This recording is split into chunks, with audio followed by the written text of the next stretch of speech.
Yo iba a ser agrónomo. Ujú. Y esa fue siempre mi intención. Mi intención nunca fue ser abogado. Yo nunca dije voy a ser abogado, jamás. Andrés Manuel lleva un cambio de régimen de una manera pacífica a este país.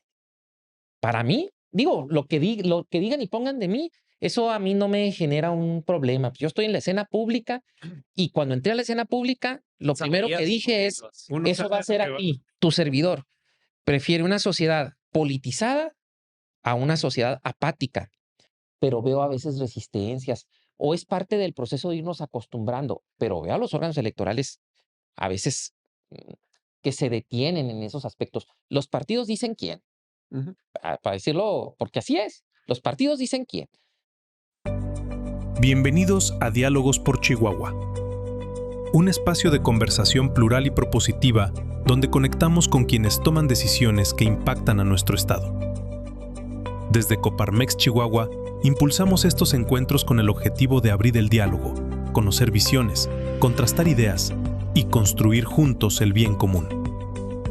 En esta ocasión nos acompaña Cuauhtémoc Estrada, diputado local en el Congreso del Estado de Chihuahua y coordinador del Grupo Parlamentario de Morena. Con formación en Derecho y una trayectoria vinculada a la defensa jurídica y al servicio público, ha sido una de las voces activas dentro del Poder Legislativo, participando en el análisis y debate de temas clave para la vida política y social del Estado. Nos acompaña también Jorge Treviño, presidente de Coparmex Chihuahua, y Chava Carrejo, expresidente de Coparmex Chihuahua. Les damos la bienvenida a este nuevo episodio de Diálogos por Chihuahua. Bienvenida a un podcast más de Diálogos por Chihuahua.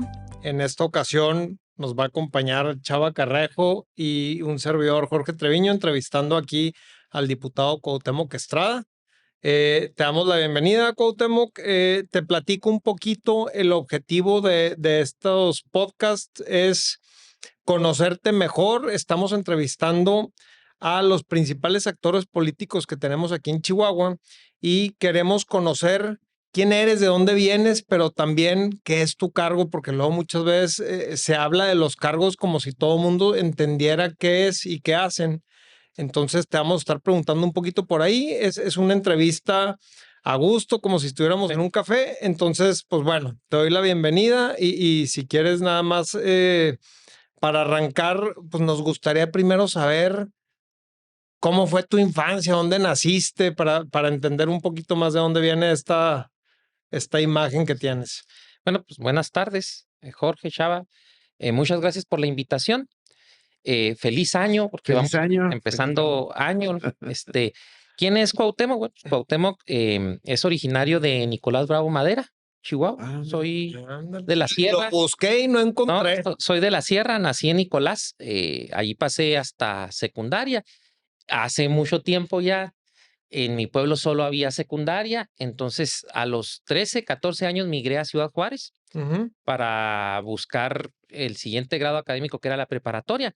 En aquellos tiempos, Jorge, Chava, era muy común eso en toda el área rural. O sea, a lo mejor aquí en Chihuahua, en Juárez, tenías esas oportunidades, pero los que nacíamos en el área rural teníamos que emigrar para buscar, fíjate, un nivel de preparatoria. Yo me voy en el 88 a Ciudad Juárez y allá hago mi preparatoria y también allá hago. Primero hice 5 semestres, yo iba a ser agrónomo. Mi papá, que todavía vive, mi mamá, son agricultores Ok. allá en la sierra, en Nicolás. Y yo me encargaba de ayudarle a mi papá en las labores del campo.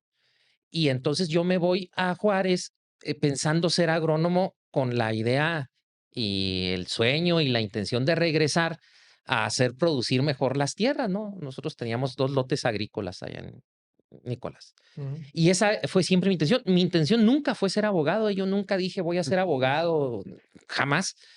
Y entonces me voy, entro a la preparatoria y luego entro a agronomía a lo que era la Escuela de Agricultura en aquel tiempo. Y Ujú. estudio hasta quinto semestre. Se viene el cierre de la escuela En la de Hermanos en las Escobar. Manos Escobar.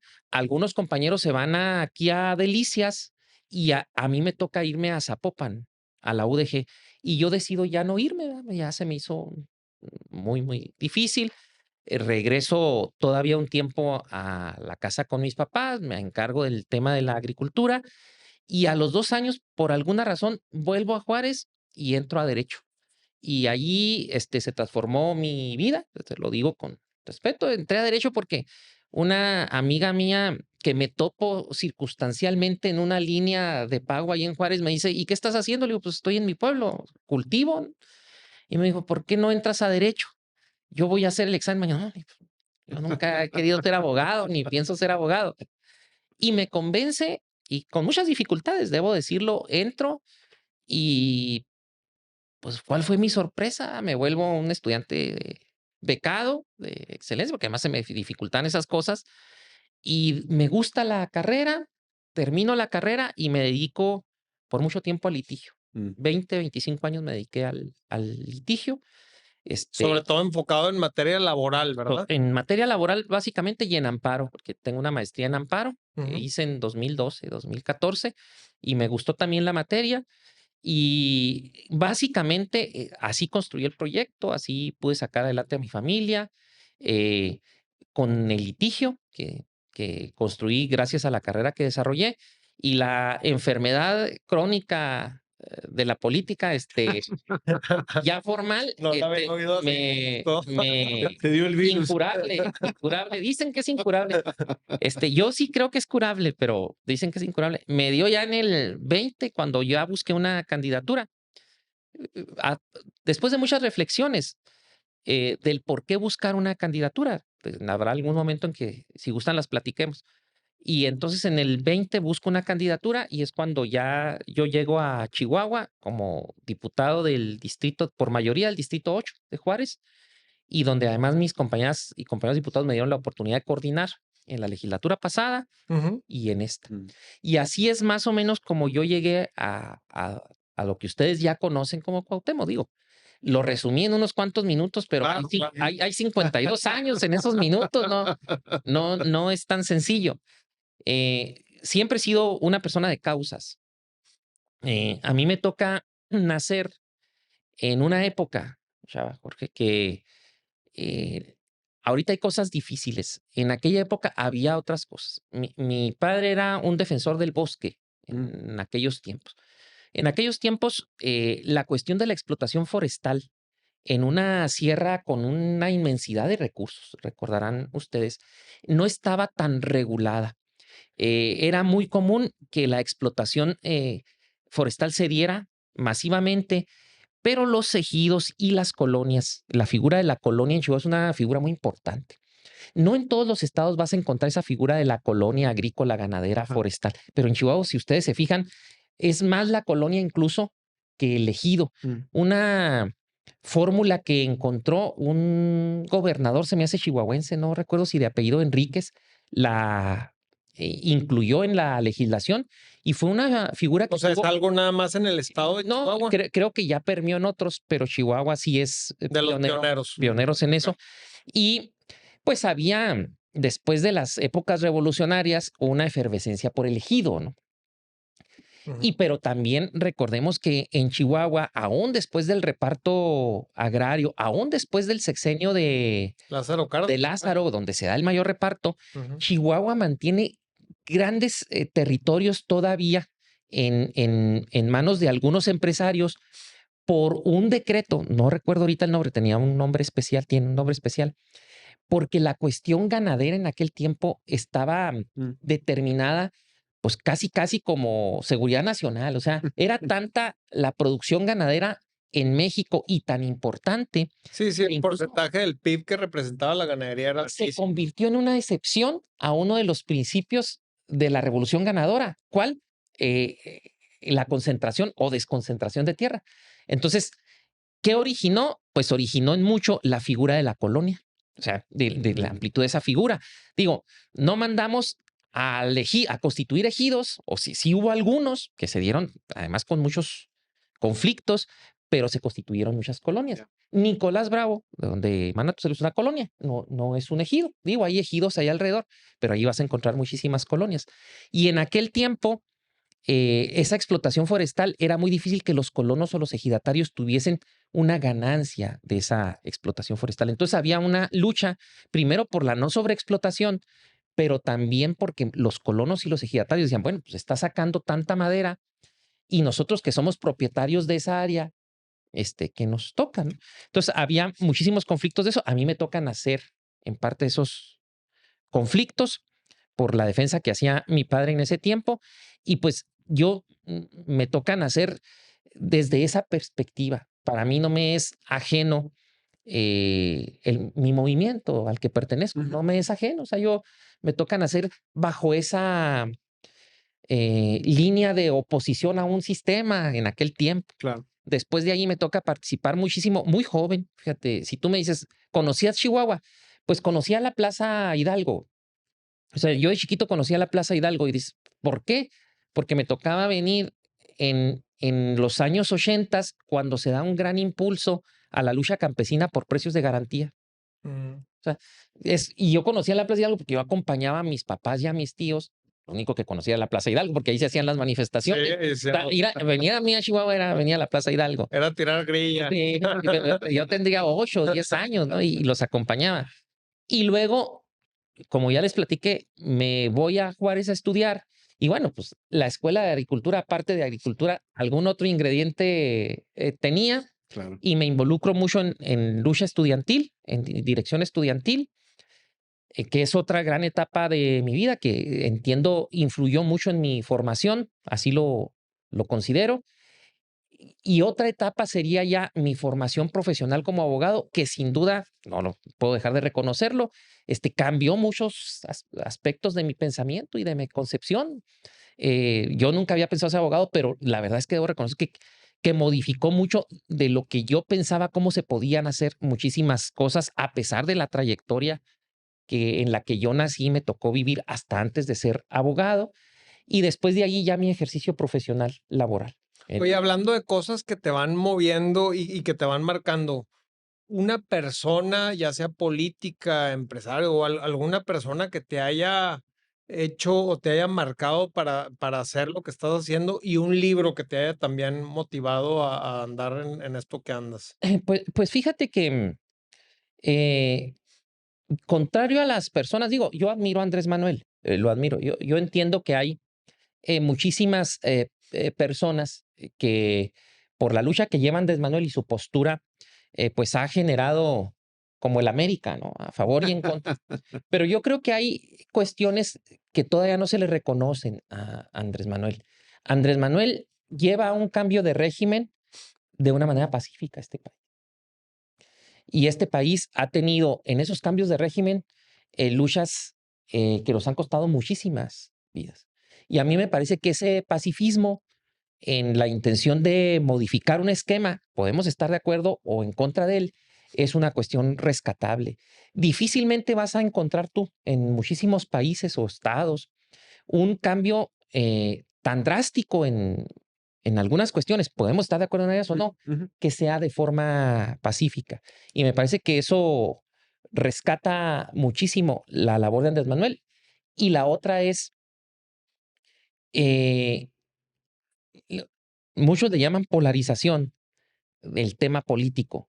Me parece que esa polarización que le llaman algunos le permitió a una gran parte del pueblo mexicano un tema de expresión, de opinión, de voz y de participación. Entonces, yo admiro a Andrés Manuel en ese aspecto. Pero estás entonces a favor de la polarización. Yo estoy a favor de que todos podemos opinar y con un precedente. ¿Por qué estoy a favor de eso? Porque era un tema que llegó a estar reservado a grupos y a personas, Jorge, en determinado momento. Llegó a estar limitado a decir, bueno, pues ¿quién tiene voz y quién tiene opinión? Pues él, Cuauhtémoc. Y eso me parece que la liga que estiró Andrés Manuel en esa polarización rompió un tanto eso. Digo, eso no lo puedes despegar de redes. Les dio confianza a las personas que normalmente no se expresaban. Sí, o que a lo mejor nosotros decimos, oye, pero ¿qué conocimiento técnico tienes para decir eso? Pues no importa, ¿eh? Pues esa es mi opinión y lo hago con el conocimiento pues, que tengo. Claro que si lo vinculas con la explosión que tuvo redes sociales, pues lo entiendes por qué se dio de esa forma. Entonces, esas dos cuestiones me parece que son rescatables con independencia de las otras que Andrés Manuel propuso y lleva y nos conflictúan como sociedad. Creo que esas dos cosas son reconocibles, entonces Andrés Manuel es uno. Y en los libros, pues yo soy más o menos, ha sido lector de Saramago y de sus obras, todas las que he leído pues me llenan, me impresionan. Hay ensayos sobre la ceguera, me gusta mucho, ensayos sobre la lucidez, me gusta mucho. Hay una que escribe sobre Jesucristo. Si eres muy, muy religioso, a lo mejor te causa un poco de impacto, pero es una muy buena obra. Entonces, normalmente él es el autor que más me gusta leer. Oye, Cuauhtémoc, regresando un poquito a tus orígenes que nos compartías, ¿sigues teniendo familia en la sierra? Ahorita comentaste tu padre vive, hijos. Sí. Platícanos un poquito de tu entorno familiar. Todavía hay familia nuestra en la sierra, tíos paternos y tíos maternos. Mis padres ya viven en Juárez porque desde el 2011 están con nosotros en Juárez. Y lo digo por qué, no fue una cuestión tan voluntaria. En la sierra hubo mucho desplazamiento, en la parte donde yo vivo hubo mucho desplazamiento. En el 2009, 2011 se nos desplazó a muchas familias. Nosotros somos Cuando una familia, la sí, violencia muy fuerte. sí, nosotros somos una familia desplazada, no lo niego, nos tocó el desplazamiento. A mí me tocó físicamente estar ahí con mis papás cuando eso sucedió. Y son cuestiones muy lamentables, muy duras además, muy, muy tristes. Pero pudimos rehacer nuestro proyecto en Juárez. Mm. Nuestra salida de nuestro pueblo, que así le decimos nosotros, se debió a eso. Si no, la verdad es que ahí estuviésemos. O sea, la verdad es que ahí estuviésemos. Nosotros amamos la tierra. Tu servidor, siendo abogado, siendo político, cultiva germinados en su pedacito de patio. O sea, eso no, pues, o sea, eso se queda, eso se queda. La verdad es que eso hago. Y entonces, esa es la razón por la que nosotros salimos, pero tenemos toda familia que vive allá. Yo tengo 5 hijos, ya algunos grandes de 33, 28, 26, 18 y 15. Pues casi Sí, empata contigo, ¿no, chava? 5 hijos, ya 3 de ellos profesionistas, uno en la universidad y otro también preparatoria, una preparatoria. Em, todos ya en Ciudad Juárez. O sea, ya en Ciudad Juárez. Lo que pasa es que Juárez, pues, o sea, ya fue si me preguntas, pues yo soy juarense, ¿verdad? Ujú, Yo claro. llegué a los 13 años ahí. Claro. O sea, pues sí podía haber traído mucho de mi pueblo, pero pues yo me formé ya en Juárez. Allí hice todo mi proyecto y me hice juarense, la verdad. Oye, Cuauhtémoc, para conocer un poquito tu cargo, a ver, actualmente eres diputado local, pero también funges como coordinador del grupo parlamentario de Morena Sí. aquí en Chihuahua. Platícanos qué es lo que hace un coordinador de bancada. Yo soy diputado porque compito en el distrito 8 de Juárez, en el 8 local. En Juárez hay 9 distritos. Lo gano en el 21 y me reelijo y lo vuelvo a ganar en el 24. Ok. Y soy coordinador desde el 21.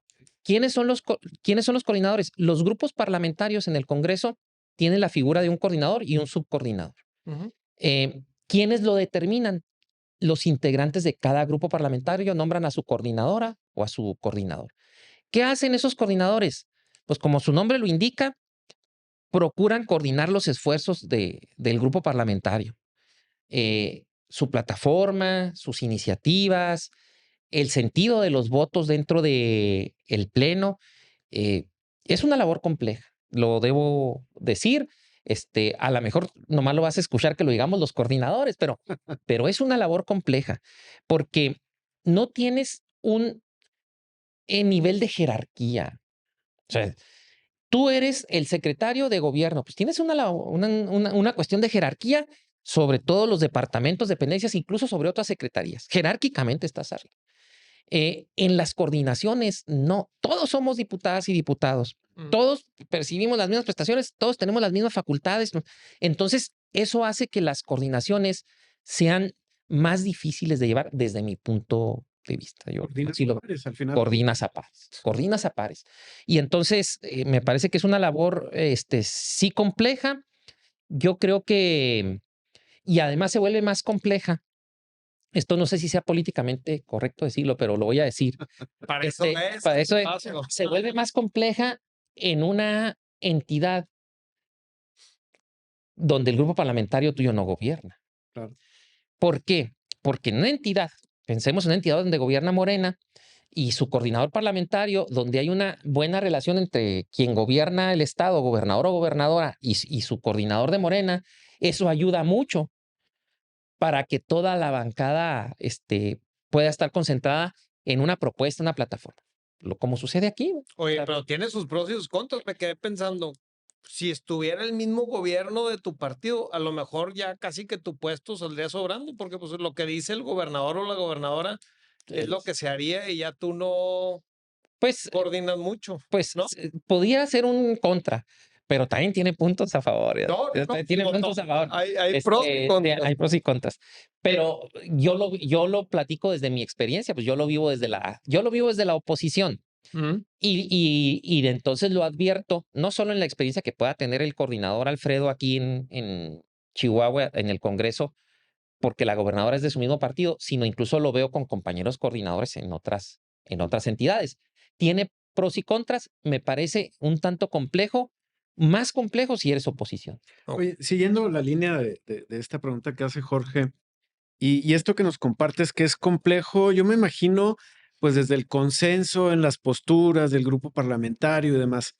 Y luego agrégale la complejidad del diálogo y la negociación con los otros grupos parlamentarios. A veces uno, digo, como espectador que no está metido en la dinámica, pues alcanza a ver los encabezados de las noticias, en donde pues, hay posturas encontradas y demás. Pero platícanos realmente cómo es la dinámica. O sea, uno que ha tenido oportunidad un poquito de asomarse ahí al Congreso, pues al final de cuentas platican, hay negociaciones, etcétera. Al final lo que uno ve son posturas contrapuestas. Pero compártenos un poquito cómo es realmente la dinámica entre los Es grupos que parlamentarios. me parece que para poder advertir eso que planteas, Chava, tendríamos primero que definir dos cuestiones. Yo creo que los congresos pueden tener muchas fracciones parlamentarias. Fíjate, Chihuahua tiene PAN, PRI, PT, MC Verde y Morena, 6, pero tiene 2 bloques.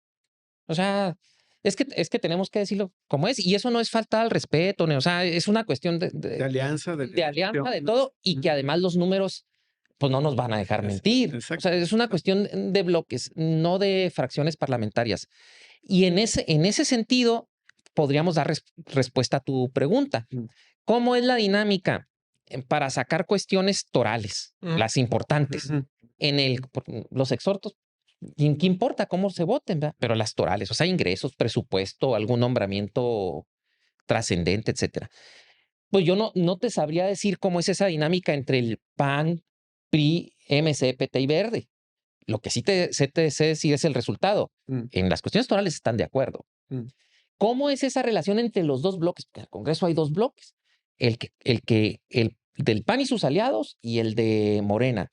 ¿Hay cuestiones que hemos podido consensar? Sí. Las que se refieren a cuestión legislativa que abonan, la gran mayoría.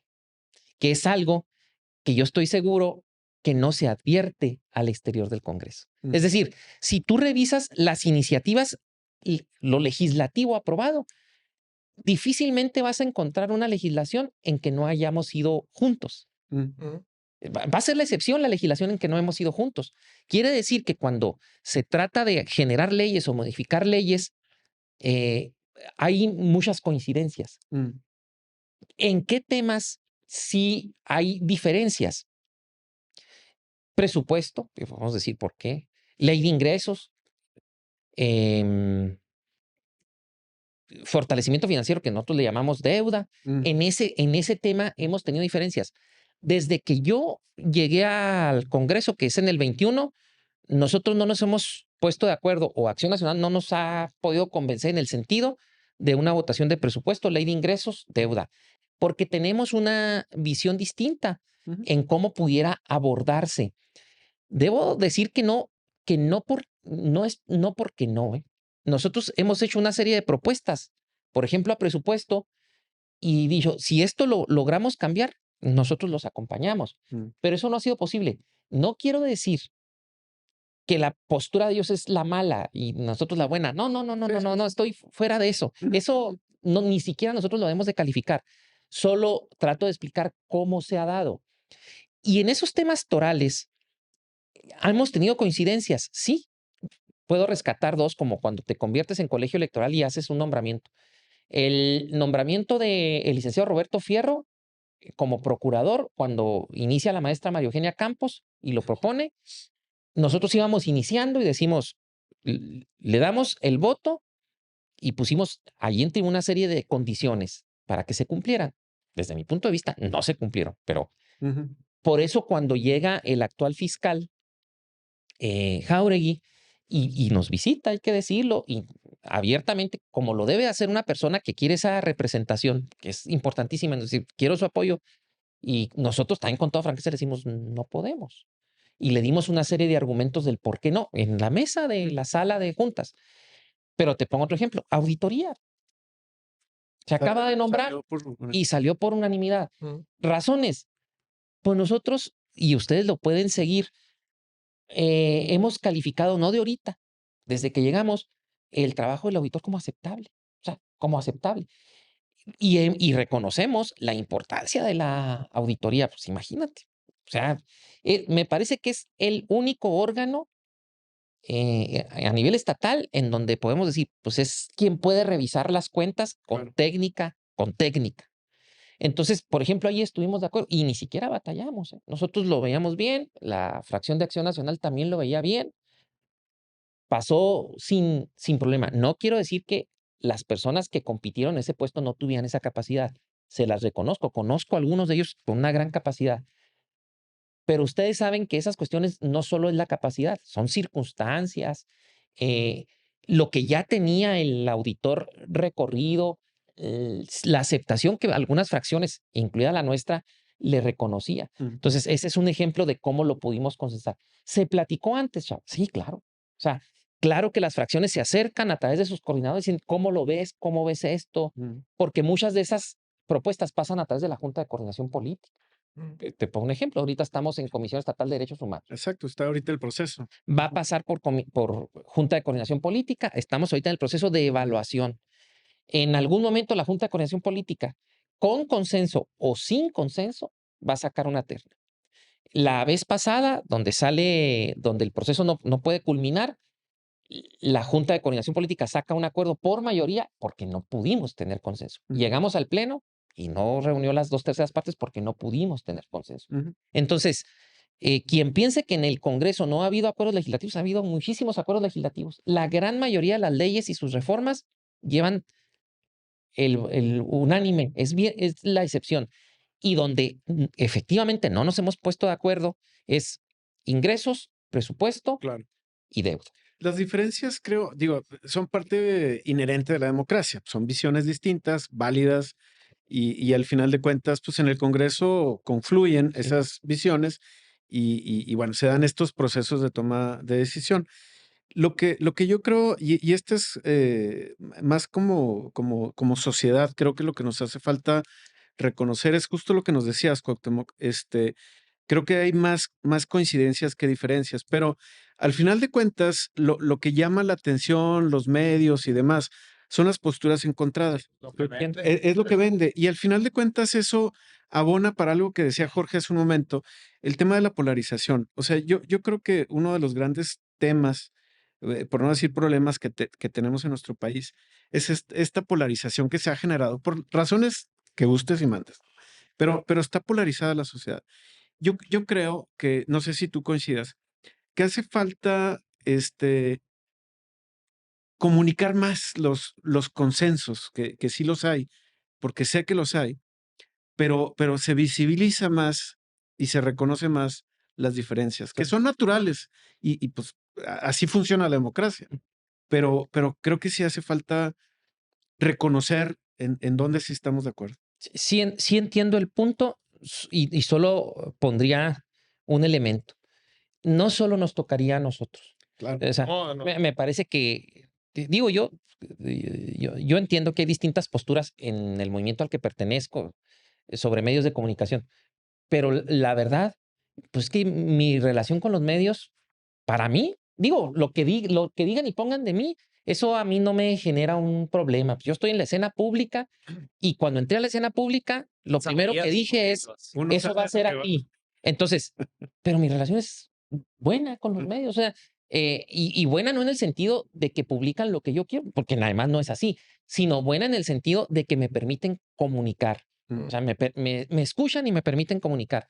Yo creo que los medios tienen un papel fundamental en esto que tú planteas, pero está en su libertad y en su derecho hasta ahí lo dejaría. Y nosotros Los también como entes, sociedad. los entes de la sociedad, el sector empresarial, Claro. también. Porque malo fuera que yo te dijera, de 100 iniciativas, hubo 90 que nosotros las votamos en contra y nomás 10. No, es que es al revés. Exacto. La gran mayoría de las iniciativas van por unanimidad. O sea, Sí. la gran mayoría. Pero sí reconozco que se publica lo otro. Pues porque también dice Jorge, bueno, pues es que el medio vende. ¿Y quién compra? Entonces, también hay una sociedad Todos que tenemos compra. parte ¿Qué de es lo que También hay una sociedad que compra. Entonces, ¿qué quiere comprar esa sociedad? Y en el punto de la polarización, solo lo pondría un escalón atrás. Tu servidor prefiere una sociedad politizada a una sociedad apática. Yo lo prefiero. O sea, una sociedad que mejor decide participar a que decide, no, pues yo no opino, pues, no me da igual. Pero que no sea la polarización la que los Bueno, incentive. ahorita tenemos la polarización como elemento a la politización. Busquemos una forma en que nos lleve a eso, pero que no nos lleve a la apatía. Porque yo sí lo he sentido, tengo 52 años, yo sí lo he sentido en épocas de mi vida, una apatía tremenda de un gran porcentaje de la sociedad, ya no solo a publicar, Jorge, a poner algo, sino incluso a platicar de un tema. O sea, te decía, no, a mí ni me interesa la política. Caray. Entonces, sí, a favor de que tengamos una sociedad más politizada, si la polarización no es el camino, nomás encontremos cuál es el camino para no caer en la apatía. Claro. Oye, cambiando un poquito de tema, Cuauhtémoc, entendiendo tu base, el sector primario de Chihuahua actualmente enfrenta dos crisis, enfrenta muchas, pero dos principales, que es la falta de agua y más recientemente este asunto del gusano barrenador. Eh, ¿Cómo crees que cómo ves tú cómo se está acatando estos dos problemas y qué crees tú se debería de hacer? Sí. Primero, dividiría los temas así. La falta de agua es un tema, yo sé que hay algunas cuestiones externas, pero es un tema que nos compete más a nosotros como México. Y el tema del gusano, tenemos un tema externo difícil que nosotros podamos controlar. Es una realidad. Voy a empezar por el segundo. Chihuahua tiene libre de gusano, no de ahorita, de hace décadas. Ha mantenido una política férrea, el sector ganadero principalmente, pues porque es un negocio y lo tiene que cuidar, y las políticas de Estado y Federación en ese sentido, y de todos modos nos vimos perjudicados por una decisión externa. Digo, no hay el horno no está para bollos, pero por una decisión externa que a veces, del presidente Trump, que a veces nos preguntamos si es lo correcto, si es acorde a lo que se planteó desde los 90 en la firma inicial del tratado, etcétera. Oye, ¿No? pero sin querer ser abogado de Trump, pero pues somos la puerta. O sea, a final de cuentas, lo que pasa en el sur tiene que pasar por acá y por eso a veces la llevamos. Pero en esa lógica, Jorge, pues entonces no seríamos nosotros los responsables, porque en el estrecho del continente, Estados Unidos está encargado del control de la plaga. Si no mal recuerdo, en Panamá, porque esta plaga se origina desde Sudamérica, porque por las condiciones biológicas, climatológicas, se genera ahí la mosca y entonces va avanzando y por eso Estados Unidos tiene una planta de moscas con la que se ha dado el control en Centroamérica, pero por muchísimo tiempo y posteriormente se ayudó con una planta que había en Chiapas y así se había estado dando el control. La mosca que llega a México con el gusano se trasladó a 9 países. Entonces, en esa lógica, ¿por qué nosotros como Chihuahua o como México pagamos las consecuencias? Si además es Estados Unidos el único que tiene la patente y al parecer la va a compartir afortunadamente con México para estar produciendo la mosca estéril. Es el único para el control de la plaga. Entonces, en eso le diría, bueno, pues Estados Unidos también tiene que reconocer que alguna falla hubo para que la mosca cruzara 9 países y llegara a México. Y efectivamente, nos agarrara ya con un tema, ya no estaba funcionando no se le llama fábrica, pero de mosca, ya no estaba funcionando la que estaba en Chiapas. Digo, se está reactivando por la crisis que nos generó, porque ya nos había agarrado en un círculo de confort y porque ya nos habíamos acostumbrado a que se controlaba en aquella parte, pero no se pudo controlar. No se controla con rejas, ¿verdad? O sea, se tiene que em, quitar el ciclo reproductivo, interrumpir el ciclo reproductivo de la mosca. Es como se controla y eso se hace solo con la mosca estéril. Entonces Estados Unidos también tiene una responsabilidad en eso. No la asume. ¿Y a quién no la deja? Pues no la deja a nosotros. Por eso yo dividí los dos temas. Dije, pues es una cuestión externa que nos trae un efecto colateral nada más. Bueno, no sé si en Estados Unidos esté perjudicando el que nuestros ganaderos estén exportando. Yo supongo que sí, Yo supongo pero que a sí. nosotros nos causa un problema mayor. O sea, mucho, mucho, mucho mayor. Y el tema del agua, pues es un tema que nosotros, es un tema complejo, es un tema sensible, pero que nosotros tenemos que abordarlo. Nosotros no podemos seguir manteniendo extracción de agua en la cantidad que extraemos sin pensar que tenemos ya zonas que te va a durar 15 o 20 años. Pues no podemos. Nosotros tenemos que seguir extrayendo agua, pero tenemos que darle un mejor uso. ¿Cómo? Una mayor tecnología, por ejemplo, en el riego. ¿Por qué me estoy refiriendo solo al tema agrícola? Pues porque el 80 y tantos por ciento del agua que se extrae o que se usa de las presas se usa para el tema agrícola. La verdad es que la que consumimos nosotros en el área urbana y en la industria no se lleva el 20%.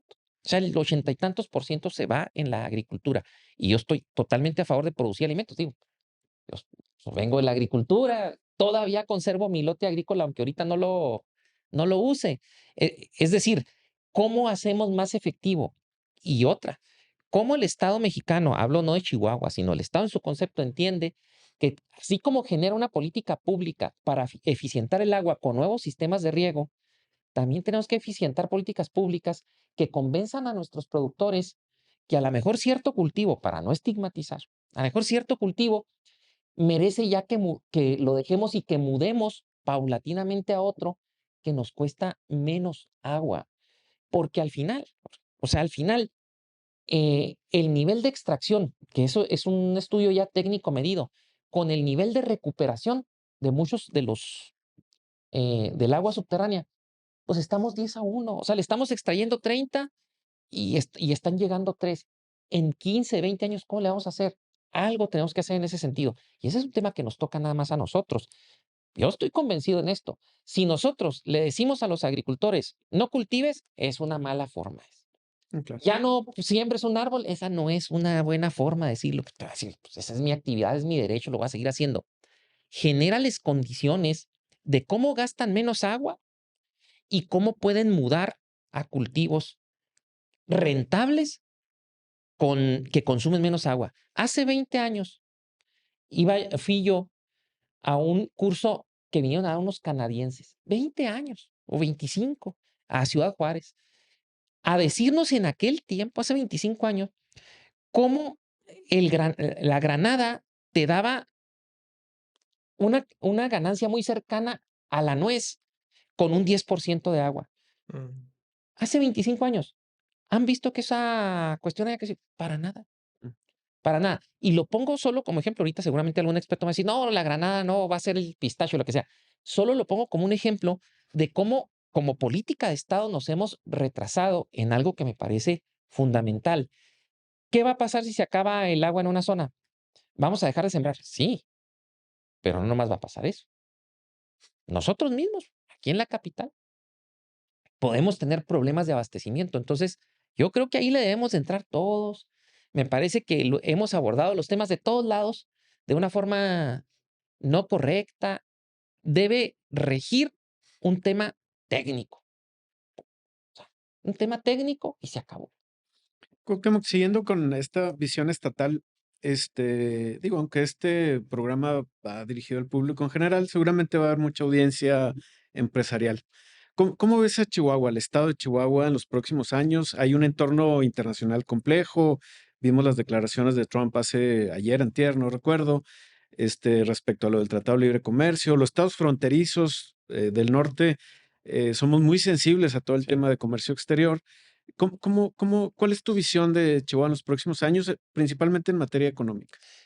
Es que cuando lo analizas desde la lógica que nosotros aprendimos, dirías, no va a pasar absolutamente nada. Y dices, ¿pero por qué dices eso? Pues porque tenemos un comercio inmenso con Estados Unidos. ¿Y a poco el empresariado estadounidense y el canadiense y el mexicano te van a permitir que una mala decisión rompa con el acuerdo comercial más grande del mundo? O sea, en el tratado me parece que somos el acuerdo comercial más grande del mundo. Eso nos lleva a la lógica. Yo sigo pensando en eso, ¿eh? Pero de repente veo decisiones y digo, ¿a poco sí pensarán moverle? Todavía escuché hoy a Marcelo, porque creo estuvo en la mañanera, creo que fue hoy, Ujú. no me acuerdo. eh, y por la narrativa que manejó, digo, la verdad, a mí Marcelo me parece una persona muy técnica. Me parece que está en el lugar adecuado en el gabinete. eh, Creo que se centra en lo que debe ser. O sea, no me parece que mezcle la grilla o la ideología incluso con el tema del que está encargado. Y me pareció esperanzador. Dijo, estamos ya en las pláticas, estamos revisando los puntos del tratado, esto, aquello. ¿Por qué menciono todo eso? Porque tu pregunta va pegada a eso. Nosotros tenemos una entidad, no sé si la segunda, con una mayor incidencia de industria manufacturera en el país. No sé si nos lleva a Baja California o si nosotros ya estemos en el primer lugar. La industria manufacturera le representa al Estado. En Juárez creo anda en 260,000 trabajadores de la industria maquiladora. No sé aquí en Chihuahua cuánto anden, pero ¿qué les gusta? Que andemos arriba del 500,000. O sea, le representa al Estado pues un bastión económico Muy enorme. fuerte. No menosprecio las otro tipo de industria o comercio. No lo digo para eso. Solo resalto, porque imagínate que esa industria, por cuestiones de comercio con Estados Unidos, no pueda, pues nos mete en un problema Sí. enorme. Yo creo que eso no va a pasar. Mm. Yo creo que las cuestiones del tema comercial con Estados Unidos se van a salvar, porque además, aunque el presidente Trump diga que no nos necesitan en cuestión comercial, pues las cifras, Dicen los otra cosa. empresarios estadounidenses dicen otra cosa. México comercia con Estados Unidos más que China, Alemania y Japón juntos. Mm. Y fíjate de qué países te estoy hablando. Ujú. O sea, nomás para ver la dimensión del comercio que tenemos. Entonces, yo creo que eso no va a suceder. Me parece que, pues, que también el gobierno estadounidense, digo, sí está haciendo cuestiones muy radicales, pero también usa una narrativa en otras, a lo mejor con la visión de otro tipo de objetivos. Pues esa es una decisión que nosotros no podemos cambiar. Es un tema que nosotros no podemos cambiar. Nosotros no podemos decirle a Trump, oiga, no diga eso. Pues, primero, ni nos va a hacer caso. Y segundo, pues, ¿qué legitimidad tendríamos nosotros para hacerlo? En ese sentido, yo creo que a Chihuahua le va a seguir yendo bien en el tema comercial. Que hay algunos aspectos que internamente pudiésemos mejorar, sin duda, parecerían no significantes, pero lo son. He visto y me he metido un poco y agradezco a las personas, por ejemplo, el centro de convenciones aquí en Chihuahua. Mm. Su funcionamiento me gusta, me ha tocado ir a algunos eventos sin ninguna queja. Me explicaron la derrama económica que se genera en la ciudad, me impresiona la ocupación hotelera, los proveedores, etcétera. Pues lo queremos impulsar en Juárez. O sea, por eso votamos a favor de la contribución especial, por eso le estamos buscando, porque me parece que Juárez, pues merece tener un centro de convenciones como lo tiene Chihuahua, y Juárez merece que se venga una derrama económica. Son a lo mejor, si los mides dices, bueno, no impacta tanto, pero son pequeños granitos que impactan en una Que suman. economía, que suman.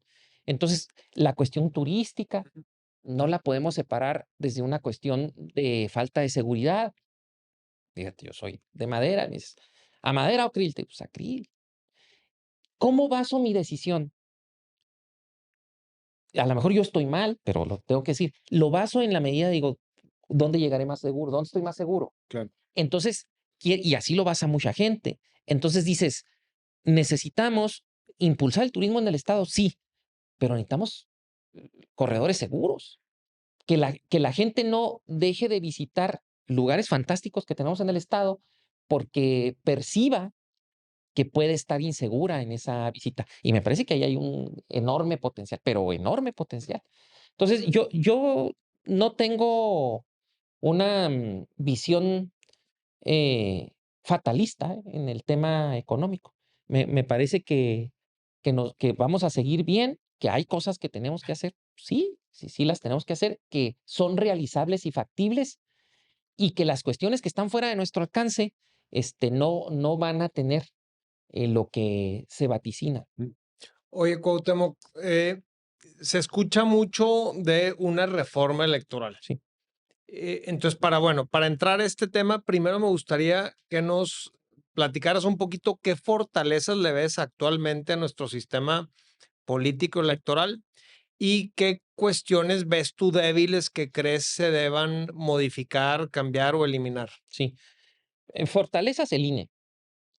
Y los soples, o sea, no me voy a meter en ese punto, no me voy a meter a descalificar. O sea, en los órganos electorales, para ser más precisos, Sí. me parece una fortaleza del sistema electoral. Su autonomía y su independencia me parece una fortaleza del sistema electoral y se debe mantener. Así. Y yo estoy convencido que la reforma no va a tocar eso. Y sería un error. O sea, sería un error. De acuerdo. No lo tocaría. Es más, creo que se debe fortalecer. Hay aspectos que lo pueden fortalecer. ¿Para fortalecer qué? A la institución, sí, pero la institución tiene un objetivo, la democracia. Debe haber aspectos que fortalezcan a los órganos para fortalecer democracia. Te pongo ejemplos. Em, Cuestiones que le tocan directamente a órganos electorales. Figuras de participación ciudadana. Yo advierto todavía resistencia en órganos electorales cuando les planteas figuras de participación ciudadana. Referéndums, plebiscitos. Está la revocación de mandato. La pongo porque a veces siento que la revocación de mandato tiene más un tema muy político, pero allí está y es un derecho. Y los referéndums, los plebiscitos, las consultas, las contralorías sociales tienen, me parece que tienen otro tipo de enfoques, pero veo a veces resistencias o es parte del proceso de irnos acostumbrando, pero veo a los órganos electorales a veces que se detienen en esos aspectos o a veces como que les tuvieras que litigar el que puedan llevar a cabo temas de participación ciudadana. Me gustaría órganos electorales que le pusieran menos trabas a ello, que contrario a que se vuelvan revisores a ver qué requisitos no cumpliste, como cuando vas a una autoridad y te piden distintos permisos y están viendo a ver con cuál fallaste para no darte el permiso, pues vuélvete un facilitador. O sea, vuélvete un facilitador y mire, esto no está, lo puedes solucionar de esta forma. Igual el órgano, oye, mira, este ejercicio que estás pidiendo implica esto, la forma de poderlo llevar es así, pero a veces no los veo así. Entonces creo que es un tema que los fortalecería. Me Ok. parece importante. Ujú. El tema de la representación proporcional. O sea, Los pluris. sí, la representación proporcional debe existir, no debe desaparecer. Nosotros como movimiento somos el ejemplo de la representación proporcional. O sea, nosotros, Fue lo que empezó a darles fuerza. Pablo, que Sí. lo respeto, pues fue diputado de representación proporcional. Es más, era la voz del movimiento por mucho tiempo gracias a la representación proporcional. Entonces, la representación proporcional se debe mantener. Genera contrapeso si tú quieres, no en la votación de los congresos, a lo mejor en algunas circunstancias, pero sí en la postura. Claro. O sea, y la postura es importantísima. Es la voz de las minorías. Yo te voy a decir algo. Nosotros aquí, como bancada, hemos crecido, no por una cuestión de que tengamos los votos suficientes. Pueden estar de acuerdo con nosotros o no distintos sectores, pero nosotros hemos mantenido una postura. Y no la hemos variado. Hemos dicho, esta es nuestra postura. Discutámosla, debatámosla, lo que ustedes quieran, pero y la argumentamos. Por eso la representación proporcional debe mantenerse. Pero una cosa es eso. Y otra, es cómo los nombras, Jorge. Mira, y eso es en todos los partidos, o sea, no estoy hablando del PRI, del PAN, estoy hablando de Morena, del PRI, o sea, en todos los partidos, porque al fin y al cabo es la legislación actual lo que lo permite. ¿Por qué tienen que seguir siendo de la misma forma? Nosotros en Chihuahua tenemos un sistema mixto. La representación proporcional la nombramos una parte por lista. ¿Qué es por lista? Los partidos dicen quién. Ujú. Para decirlo, porque así es. Los partidos dicen quién. Eh, tal persona, porque Sin que haya hecho campañas es ni muy nada. capaz, porque nos conviene en la legislatura, o porque es el compadre, o porque es la comadre, o porque por lo que Por sea. favor El partido dice político, quién. lo que sea. Exactamente. Y la otra parte se nombran, porque así dice la ley, por prelación. Los que compitieron por mayoría y no ganaron, y tuvieron los mejores porcentajes, van y ocupan un escaño en la representación proporcional. Ujú. Nomás te doy un ejemplo. Nosotros tenemos actualmente en el Congreso 11 diputadas y diputados de representación proporcional. De esos, 8 son de lista Mm. y 3 de prelación. Ujú. El sistema mixto que tenemos no es tan mixto. ¿Quién lo dice? Pues los números. No tenemos 6-5 o 5-6 para tener los 11. Actualmente tenemos 8-3. Mm. No es tan mixto. Nosotros proponemos, y yo creo que la reforma federal también en ese sentido va, que el nombramiento de la representación de los famosos pluris sea con los mejores porcentajes. Nada más. Quitar Con la los mejores lista. porcentajes, sí. ¿Qué creo yo que tenemos que revisar? Y fíjate, si tú revisas la iniciativa nuestra aquí en Chihuahua, nosotros dejamos la figura de la sobre y de la subrepresentación igualitas. No le movemos ni una coma, porque no queremos que nos digan, ¿quieres esto para tener una sobremayoría? No. Pero tampoco estamos cerrados a que nos digas, oye, para que esta iniciativa pase, tendríamos que modificar la sobre y sub para evitar una eventual sobremayoría. ¿De acuerdo? ¿De acuerdo? Porque lo que estamos buscando es que nos parece agotado el tema de las listas. Nos parece agotado el tema de las listas en diputados, nos parece agotado el tema de las listas en regidores, e incluso nos parece agotado una parte del pluri del senador. O sea, es que está agotado. Yo lo voy a reducir a diputados locales y regidores, que pues, es el ámbito local, pero Ujú. fíjate, ni siquiera voy a poner como ejemplo Chihuahua, voy a poner como ejemplo Juárez y nosotros lo gobernamos. O sea, Morena lo gobierna, Ujú. para ser más justos. Ujú. Em, el que un regidor, una regidora, no tenga una demarcación territorial de dónde emanó en voto directo, nos genera muchos problemas. Em, no hay una rendición de cuentas efectiva. Yo tengo que dar un informe por ley, que a lo mejor lo cumplo por ley, ¿verdad? Pero lo que sí tengo que hacer es andar en mi distrito y lo tengo perfectamente delimitado mi distrito. Y si hay un problema, y eso, pues, el diputado de esa colonia, pues es Cuauhtémoc. Con los regidores no tienes esa posibilidad. Sí, claro. El regidor es regidor de todo el municipio. Reconozco y respeto a muchas regidoras y regidoras que hacen su trabajo, o algunas, porque yo creo que son la excepción. Lo digo con respeto, no estoy hablando de alguien en especial ni en ningún partido. Es Del- el sistema, el mecanismo el que te lleva a eso. No tienen una demarcación. Yo creo que los regidores deben de emanar, primeramente, regidoras y regidores, de una demarcación. Y deben ser responsables de esa demarcación en su representación política. Es lo primero. Lo segundo, ¿por qué no podemos votar por ellos? Mira, tampoco va a ser, tampoco nos va a llevar a algo que no pueda ser controlable. Actualmente, ¿qué sucede? El partido político te dice, Chava va a ser el candidato a presidente municipal y estos 11 compañeras y compañeros con sus suplentes Van en la van planilla. en la planilla. Sí. ¿Quién los determinó? El partido. El partido. O a lo mejor Chava contribuyó porque va a ser candidato. O sea, la verdad. Empezaba en mi O sea, chava. es que en la realidad así se da. ¿Verdad? ¿Qué nosotros planteamos? Ni siquiera es un sistema tan puro, Jorge. ¿Quiénes van a registrar a las candidatas y candidatos regidores que van a estar en la boleta de tu casilla en la demarcación territorial 5, que es donde tú vives? Es hipotético. Mm. Pues lo van a registrar los partidos y los independientes. En un esquema actual hipotético podría ser el Verde registra el suyo, el PT registra el suyo, MC registra el suyo, Morena registra el suyo, el PAN registra el suyo, el PRI registra el suyo, lleva 6. Y 1 o 2, o no sé, cumplieron los requisitos y tenemos 8 candidatos en tu demarcación. Tú decides por quién. No es tan puro porque dices, de todos modos los partidos registraron. Sí, pero tu abanico de posibilidades es mucho más amplio al que te den ya una planilla con nombres inamovibles. Entonces, demarcación territorial y voto directo me parece que nos lleva a una mayor democracia. He platicado con los órganos electorales, me han dicho todos los inconvenientes de la operación, Toda la logística, de toda la logística, porque primero se decía, pues ¿cuántos regidores son? 700 boletas. No, no, son 700 boletas. En nuestro planteamiento, tú vas a tener una boleta de diputados, una boleta de presidente municipal Y una de y regidor. una de regidor.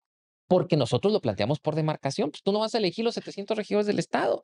Ni siquiera vas a elegir los 20 regidores de Chihuahua. Vas a elegir a la regidora o al regidor de tu demarcación. Y también planteamos representación proporcional en el cabildo. Es decir, si vamos a tener 11 de mayoría y vamos a tener, no sé, 8, dependiendo del número de representación proporcional, también planteamos que los 8 no sean por lista. Planteamos que esos regidores de representación proporcional sean los mejores porcentajes que obtuvieron votación en la competencia del municipio. Porque nosotros creemos en eso, pues también lo planteamos en los diputados.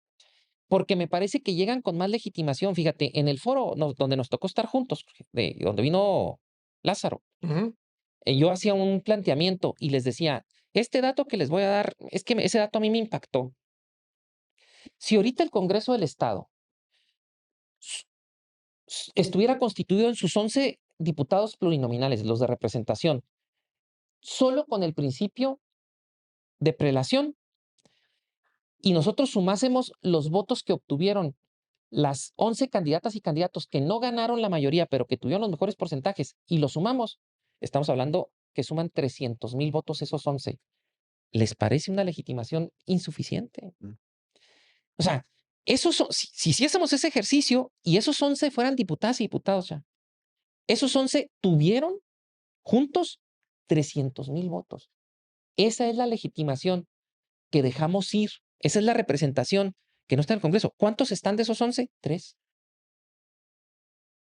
Valorémoslo. Digo, son propuestas que están en la mesa. Ustedes ven que a mí el tema me apasiona, pero yo doy una serie de argumentos. Ahí están. O sea, Híjole, este tema da para mucho, el de No, la reforma para la electoral. segunda casi. De verdad, ojalá y que luego sí podamos tener así como que un diálogo con más sí, no, profundidad, de porque acuerdo. este tema es sumamente importante, interesante y da para muchísimo. Y ahorita lamentablemente no tenemos, digo, no hay una reforma en este momento, no hay un documento sobre el cual podamos contrastar y En el debatir. Estado, sí. En el Estado, sí, me refiero a la reforma federal. Y hay muchas preocupaciones Sí, lo al entiendo. respecto, porque incluso varias de las cosas que coincido con mucho de lo que has dicho y que tú estás de acuerdo, pues las versiones de la reforma federal, pues digo, hace poco hubo alguna declaración cuestionando la autonomía, hay debate sobre el tema de los pluris, etcétera, etcétera, ¿no? Entonces, bueno, ojalá que ya cuando tengamos una propuesta Ajá. y pueda haber un foro donde se pueda discutir. Fíjate que en el tema de los pluris de los diputados, yo siempre he dicho, a mí se me hace una figura valiosa, sin embargo, muy mal usada por los partidos políticos. No me parece tan mal que un partido político tenga la facultad de designar a un buen perfil por su especialidad, Sí. porque sabe de economía o porque sabe de comercio, porque sabe de cualquier tema, y que no tenga que pasar por una campaña y garantices un conocedor en el Congreso. Lamentablemente ese no es el uso que se le ha dado históricamente en el país, porque se pagan favores políticos o son de las pugnas internas de los partidos y para que un grupo lleve más peso político, etcétera, etcétera. Entonces creo que es una figura que se ha mal utilizado por parte de los partidos y que al final de cuentas puede ser una figura muy valiosa y que hoy se está cuestionando, ¿no? Fíjate que antes, ya no he escuchado mucho el argumento, pero antes, chava, se decía, el coordinador de la bancada es pluri. Lo pusimos en el número 1 de la lista porque va a ir a coordinar la bancada. Pero te voy a dar un ejemplo. Alfredo Chávez coordina el PAN. Es de mayoría. Arturo Medina coordina el PRI. Es de territorio de mayoría. O sea, ellos ganaron en territorio. Irlanda, pues sé que hay un problema ahí, pero coordina el PT. O sea, ella coordina la representación del PT. Es de mayoría en el 6, local. Tu servidor es de mayoría. Yo ya no se actualiza tanto. Y te voy a decir otra cosa.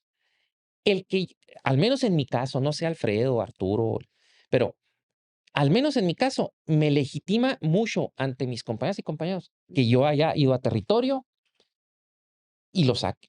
Claro. O sea, me legitima mucho. Es más, mi votación fue 10-1. O sea, te legitima. O sea, le ayuda al coordinador en esas cuestiones. Pero sí, acepto que por mucho tiempo, bueno, esta persona nos ayudaría mucho así. También hay otro argumento. Lo digo nada más en el ánimo del debate. Pues si es una persona tan preparada, pues no va a batallar para ganar el distrito. No. También es un argumento que está allí. Yo creo que las sociedades van evolucionando y yo creo que ahorita resta un poco el tema de la designación, pero no quito lo que tú dices porque me parece valioso, que hay personas que a lo mejor la campaña no se les da, pero que sus habilidades y virtudes en una asamblea pueden aportar mucho. Sí, reconozco. Sí, a lo mejor sería en todo caso voltear ahorita, está básicamente 80-20 entre los pluris que estaban en la lista, son el 80 contra los que estuvieron en calle, casi que voltearlo a que fuera 20-80. Sí, a establecerlo de forma legislativa, dices tú. Es decir, limitar el número de los de lista. ¿Así? Estoy nada más, estoy hablando al aire, ¿verdad? Oye, Cuauhtémoc, pues desgraciadamente se nos va el tiempo. La verdad hemos estado muy a gusto, muy interesante tus temas, tu perfil. No sé si quieras abordar un último tema que te gustaría que supiéramos. Pues invitar. A mí me parece que los temas a veces del Congreso parecen muy aburridos, pero no lo son. O sea, la verdad es que en el Congreso se determinan cuestiones que inciden en tu negocio, en tu vida, en tu actividad en forma inmediata. Así inciden. Entonces, invitar a la gente a que participe mucho más en la cuestión del Congreso. El Congreso tiene la participación parlamentaria del ciudadano en el Congreso, está, desde mi punto de vista, limitada. Fue un acuerdo que tuvimos, se planteaba que fuese más amplio. Tenemos un buzón legislativo y estamos obligados a que si tú estableces algo en el buzón, nosotros tenemos que analizarlo en comisiones como si fuese una iniciativa. O sea, estamos obligados a ello. Para mí, ese proceso ciudadano parlamentario debe ser más amplio. Nosotros hemos propuesto incluso que así como en los cabildos, tú puedas registrarte como ciudadano y decir, quiero ir a hacer un planteamiento al Congreso y me parece que deberías de tener derecho a tribuna, obviamente reglamentado, que eso no se vuelva un caos, tantos minutos, te toca a tal hora, adelante. Yo creo que hasta allá debemos de avanzar. Ya en los cabildos eso sucede, nos llevan ventaja los cabildos en eso. Y yo invito a la ciudadanía a ese nivel de participación, enriquece el que vayan personas, ciudadanos, y nos digan allá los diputados, oigan, yo creo esto o propongo esto, a mí me parece que eso no nos mete en problemas. Al contrario, se hace que nos genera una serie de herramientas y de visiones distintas, porque a veces los congresos nos cerramos y parecemos una burbujita, y yo soy de la idea de que hay que romper esa burbuja. Perfecto. Chava, no sé si te quedaste con una pregunta, te veía así como... No, agradecerte, Cuauhtémoc, la verdad es que, A ustedes. bien dice Jorge, muy a gusto la plática, y pues me quedo con lo que puse sobre la mesa. Hay que resaltar las coincidencias, Sí, totalmente de acuerdo. respetando las diferencias, que son Totalmente de parte acuerdo. natural de la democracia. Totalmente de acuerdo. Hay que politizar a nuestra ciudadanía y en esa politización hay que generar coincidencias y construir. Yo soy una persona que considero que debemos construir. Hay mucho por construir. Mucho, mucho. Perfecto, pues bueno. Muchas gracias. Me la pasé Cuauhtémoc, también. muchísimas gracias. Sí, Y aquí estamos para la siguiente. gracias. en algo me pude haber equivocado. Yo creo que la parte más complicada son los sacrificios que tiene que hacer y que hace mi esposa. Nos tocó recibir un municipio muy complejo, ¿no? Con instituciones pues prácticamente desmanteladas. Que una persona pierda la vida es algo catastrófico. Pues vamos a empezar a tener una regresión como país. Hay cosas que faltan por hacer y habrá que darle para que se concreten.